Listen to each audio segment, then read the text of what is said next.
Hello, my name is Bernie Rush and you're welcome to this brief introduction to our online certified Lean Six Sigma Yellow Belt course. Wow, that was a bit of a mouthful.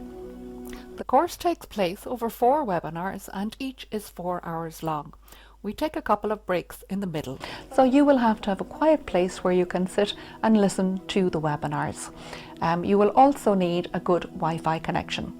Don't worry about any of the learning materials or the learning platform. We will provide those to you. Before you come on the course, you will need to select a project, a small project, and you will work on that as you go through the course. It will be part of your certification at the end of the course. Now, if you're not working at the moment or you're working in a very small organisation, you might like to pick a domestic project, something small like perhaps redoing the patio at the back of your house. That would be a very good yellow belt project.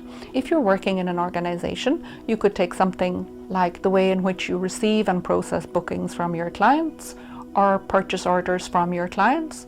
You could take the way in which you pay your supplier invoices. You could address the queuing time in the canteen. You could address a health and safety aspect of the work on the production floor. The area of the project really doesn't matter as long as you are working towards improving your service to your customer or improving safety in your work environment. We look forward to welcoming you on the course, and if you have any questions at all in advance of starting, please be sure to contact us. We are here to help.